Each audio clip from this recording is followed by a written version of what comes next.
The Steelers just got a lot faster in their secondary dash. Deeper, too. Burners. Welcome to the Steel City. Is everybody ready to go? It's we're playing the greatest radio show. Welcome, fans, to another great episode of The Spread. I'm your host, Jim Sella, in studio with Jay Dash and Big Easy. Going to talk about the Steelers' first 3 picks in the 2016 NFL Draft. It went pretty much the way we all thought. 2 defensive backs and a defensive tackle. Not necessarily the players I was thinking, though. Right.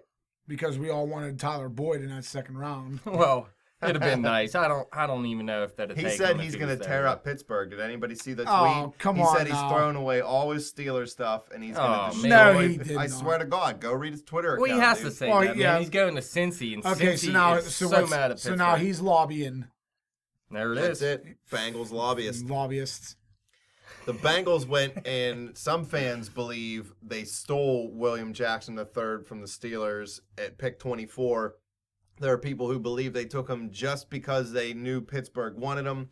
I don't believe that. I don't think any NFL team would do that. If you miss on a first-round pick, you set yourself back. Nobody's going to take a player just despite another team. Well, here's the thing. They wanted a wide receiver. I think you even had them taking a wide receiver in your mock draft. But right before them, there was, 5 receivers that went right in a Right. row. So now, I mean, still, they wanted a corner. There's no Yeah. doubt about that. And I believe he may be one of maybe the best corner in the draft. I know I there's agree. Jalen Ramsey, whatever about that. But I liked William Jackson. Now I hate William Jackson for some reason. Believe it. But they needed the corner. They knew the Steelers would take him. So they kind of won it 2 ways. You know what I mean? It was just a luxury that it stuck it to the Steelers. It Right. wasn't why they took him, but they definitely laughed about it while they were taking him, for sure. And I'm sure they left with the second round pick with Boyd, like you were saying Yeah. before as well. And I know the Steelers like that Billings too, but they did draft D tackle Yeah. prior to that as well. Right. So I mean that one wasn't as big of a deal. Well, the Steelers' first-round pick was Artie Burns, the cornerback out of Miami. Good size, 6 foot, 197 pounds. He looks a little thin when you look at him. He might be able to put on 5 pounds or something, or just even put on a little bit of muscle. He's a raw athlete. He came out after his junior year. He started 23 of the 36 games he played in college, amassed 93 tackles, 7 picks, 14 pass breakups, and 2 sacks while he was there. Stats. He ran a 4.46 40 at the combine, and he earned all ACC second-team honors. The thing you keep hearing most about this guy is how his mother passed away of a heart attack about a year or so ago, and his dad has been incarcerated. He's in jail for about 25 years. So Artie stepped up, and he started taking care of his siblings all by himself. It was one of the things that led to his decision to leave school early because he needs to make some money.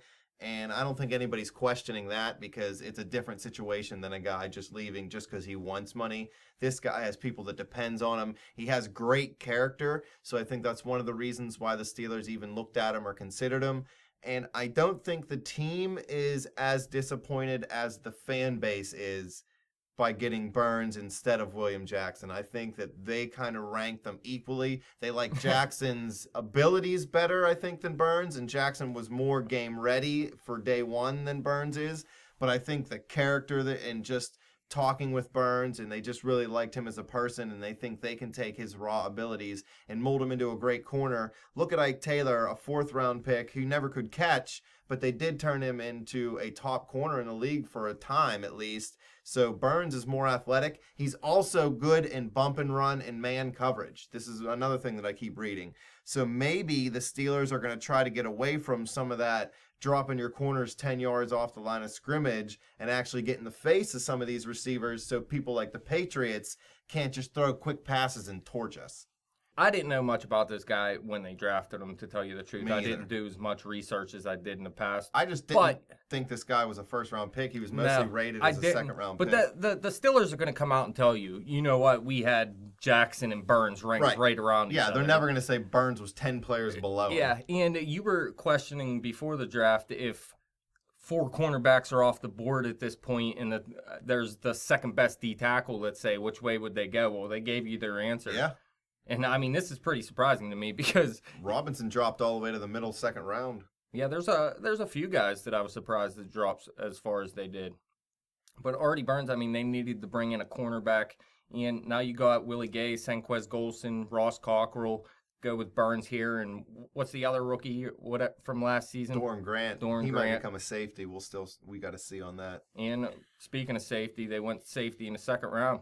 Yeah, not the one we all thought, though. People thought with Von Bell still being on the board, the Steelers would take him. He was the best player available on Mel Kiper and Todd McShay's board, and I didn't flip over to NFL Network to really see their coverage. Draft guru. But Bell was the best safety on a lot of people's boards coming into the draft. There must have been something that happened in the meetings that they didn't really care for him. Maybe not cared for him or whatever, but something that made them drop him on the board because physically he was a better safety, I think, maybe. Or when I seen him get drafted, I think the Saints it was, right? Easy that drafted Von Bell. Yes. They started showing some of his highlights and talking about him, and they showed him, like, when there's someone coming at him, like a running back coming at him, he'll almost take a step back. Okay. So that's something that they really want to see him fix. But I did see he came out and said he will fix it. But, of course, he's going to say that, obviously. But we'll have to see what happens in game action.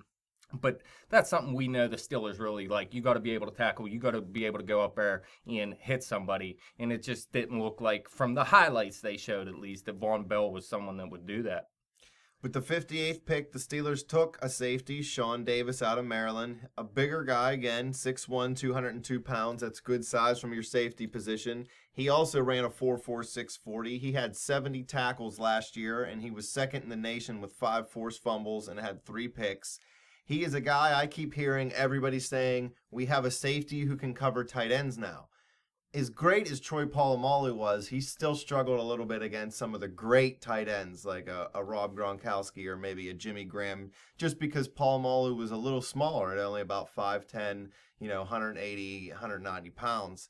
So at 6'1", 202, Davis gives him a little bit more size. Dash, you were saying that he could be ready to start day one? I mean, that's what I heard. They said he's, out of all these draft picks, he's the guy that has the chance to be the starter from day one. And, I mean, that's what they need if it's anyone, because safety right now is really thin.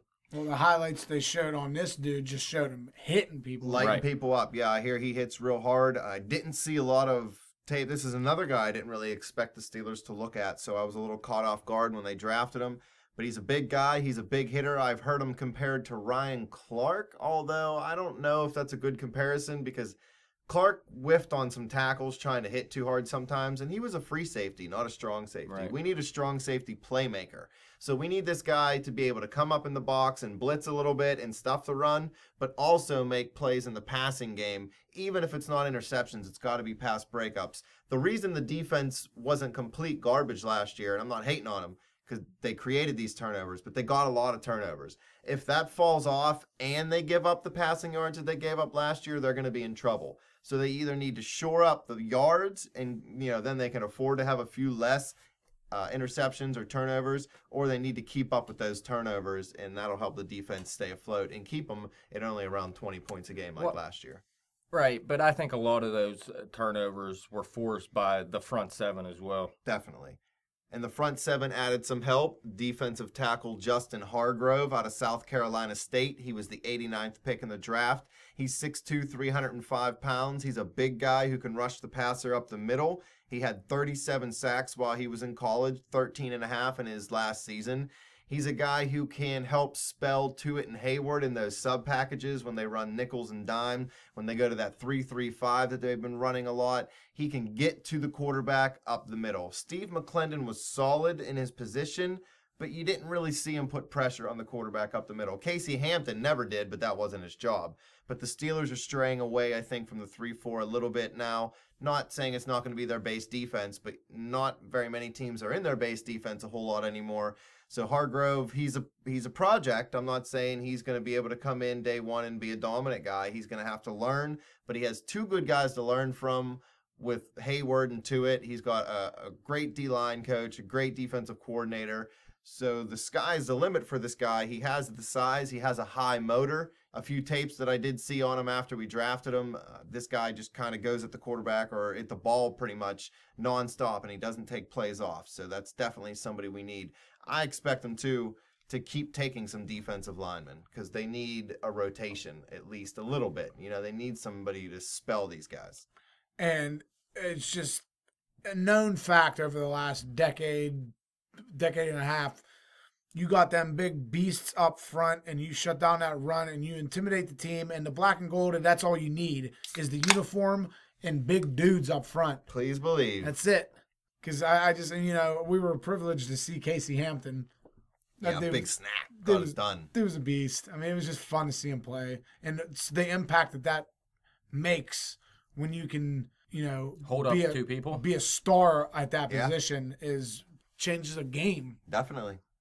And I think the Steelers still shut down the run good last year, even without having that big dominant, like big fat guy, you know, nose tackle. Right. So with a guy like Hargrove at his size, 6'2", 305, that's still pretty big, but he's not built like Hampton where he's just a big stomach who takes on blockers. This is a Bowling big, ball. strong guy who Right. can move forward.